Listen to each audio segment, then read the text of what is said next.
Deixa eu te fazer uma pergunta honesta. Quando foi a última vez que você não tinha alguém para apontar o dedo? Pode ser o político que você odeia, o colega de trabalho que te irrita, aquele perfil na internet que parece existir só para te tirar do sério.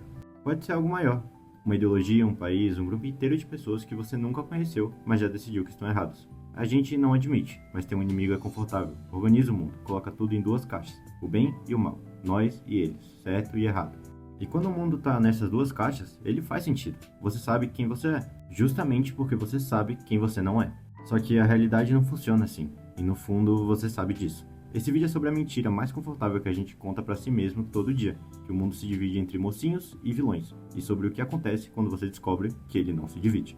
Em 1886, Nietzsche publicou um livro chamado Além do Bem e do Mal, e o título já é uma provocação, porque ele não está dizendo que o bem e o mal existem e a gente precisa ir além.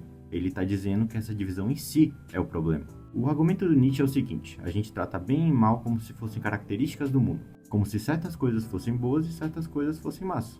E a gente só tivesse que aprender a distinguir. Mas para Nietzsche, isso é uma construção, uma história que a gente inventou. E aqui é o ponto que incomoda, uma história que serve a quem a conta. Pensa assim, quem define o que é bom? Quem decide o que é maldade? Historicamente, quem teve poder para ditar a moral foi quem saiu ganhando com ela. O que era virtude numa época virava pecado na seguinte. Não porque a coisa mudou, mas porque mudou quem estava no controle da narrativa.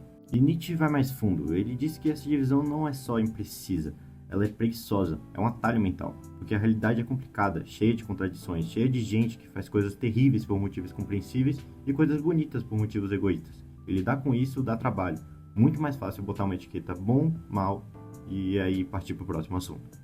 O que Nietzsche tenta te mostrar é que quando você olha para o mundo em preto e branco, você não está vendo o mundo, você está vendo um reflexo de uma simplificação que te protege de ter que pensar de verdade.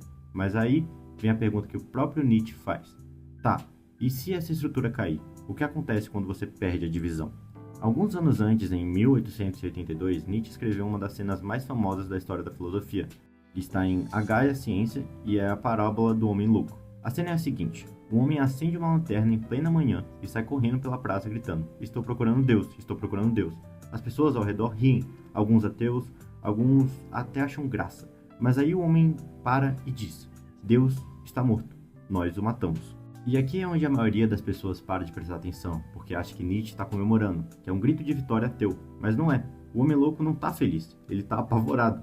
Porque Deus ali não é só religião, Deus é a âncora, é o ponto fixo que organizava tudo, o que é certo e errado, o que tem sentido e o que é absurdo, quem é amigo e quem é inimigo. Era a estrutura inteira que sustentava o significado das coisas, e quando a estrutura cai, o chão vai junto. Mas a história não acaba aí. O homem louco ainda pergunta: para onde estamos nos movendo? Existe ainda um acima e um embaixo? Não estamos vagando através de um nada infinito? Isso é o que Nietzsche chama de vertigem. Não é liberdade, é náusea. É acordar num mundo onde ninguém te diz mais o que é norte. E a maioria das pessoas, quando chega nesse ponto, não aguenta. Não aceita o vazio. Então faz uma de duas coisas. Ou constrói uma nova âncora, às pressas, qualquer certeza para preencher o buraco, ou ela surta. E é exatamente aí que a gente sai da filosofia e entra em uma das melhores histórias já contadas sobre esse colapso.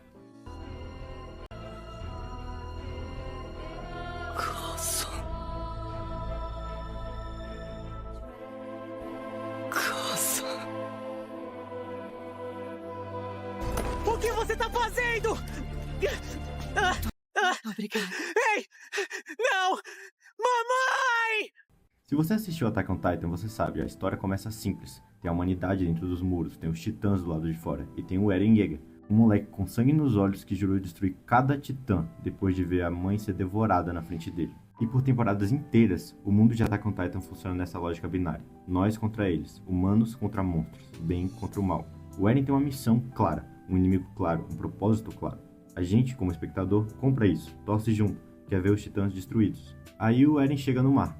Esse é um dos momentos mais importantes da série. O Eren tá ali, olhando pro horizonte, e quando todo mundo ao redor dele tá maravilhado, porque o mar era um sonho, era liberdade, ele aponta pro outro lado e pergunta: Se a gente matar todos os inimigos ali, vamos ser finalmente livres?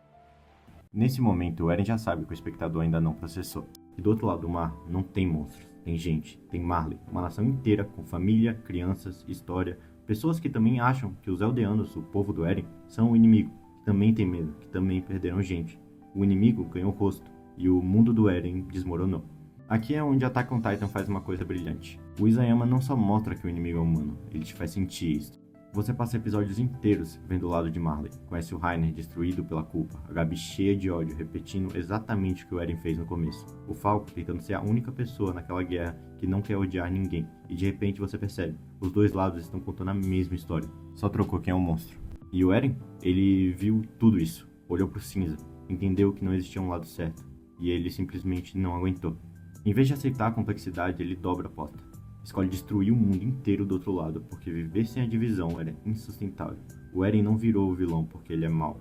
Virou vilão porque não conseguiu existir sem um inimigo, sem a âncora, sem o preto e branco. O Eren é um homem louco de Nietzsche, só que em vez de uma lanterna, ele tem o poder de um deus, que faz exatamente o que Nietzsche previu. Quando a estrutura cai, quem não aguenta o vazio, ou constrói uma certeza nova às pressas, ou se destrói tentando. O Eren fez os dois. E agora você tá pensando, tá, mas eu não sou o Eren, eu não tô destruindo nenhum mundo. Não, mas você tá construindo muros. A gente faz versões menores da mesma coisa todo dia. Cada vez que você divide o mundo em nós e eles sem pensar, você tá construindo um muro. Cada vez que você reduz uma pessoa inteira a uma opinião, você tá construindo um muro. Cada vez que você decide que alguém é um inimigo antes de ouvir a história completa, você tá fazendo exatamente o que o povo dentro dos muros fez, criando titãs onde só tem gente. E a internet transformou isso em esporte. As redes sociais são máquinas de criar inimigos. O algoritmo não quer que você entenda o outro lado, quer que você odeie o outro lado. Porque o ódio gera clique, gera comentário, gera engajamento. Cada post indignado, cada print de briga, tudo isso é combustível para manter a divisão funcionando. No fim, a cultura do cancelamento é isso. Torcida de time é isso. Briga de ideologia é isso. A gente pega realidades complexas, cheias de contexto e nuance, e esmaga tudo numa narrativa de bem contra o mal, porque é mais fácil de processar e mais fácil de sentir. Porque a raiva é clara, a indignação é clara, saber quem é o vilão é claro. O que não é claro é o cinza, e o cinza dá trabalho. O cinza te obriga a pensar, e pensar nesse mundo de scroll infinito é a última coisa que o sistema quer que você faça. Tem uma frase do Solzhenitsyn, o escritor russo que viveu na pele o que acontece quando o sistema divide o mundo em preto e branco, que diz o seguinte: a linha que separa o bem do mal não passa entre países, nem entre classes, nem entre partidos políticos. Ela passa pelo coração de cada ser humano. Cada um de nós tem um Eren dentro. Tem a parte que quer simplificar, que quer um inimigo, que quer um conforto da certeza. E tem a parte que sabe que o mundo não funciona assim. A questão é, qual das duas você está alimentando agora? E eu não estou dizendo que não existe maldade no mundo. Existe. Eu também não estou dizendo que você tem que concordar com todo mundo ou aceitar tudo passivamente. Não é sobre isso. É sobre o seguinte: antes de decidir que alguém é um inimigo, você parou para perguntar como o mundo parece do lado de lá do muro? Porque o Eren não parou. Ele viu o outro lado e escolheu a destruição, porque o cinza era insuportável. E Nietzsche avisou, mais de um século antes, que esse seria o destino de quem perde a âncora sem ter a maturidade para viver sem ela. Aceitar o cinza não é fraqueza, é a coisa mais difícil que dá para fazer. É mais fácil ter certeza, mais fácil ter um vilão, mais fácil dividir o mundo em dois e dormir tranquilo sabendo de que lado você tá. Mas maturidade real, maturidade de verdade, é conseguir sustentar a dúvida. É olhar para o mundo sem respostas limpas e não surtar. É conviver com a contradição sem precisar resolvê-la à força. É entender que você não precisa de um inimigo para saber quem você é. O mundo, ele é cinza, e tá tudo bem que ele seja.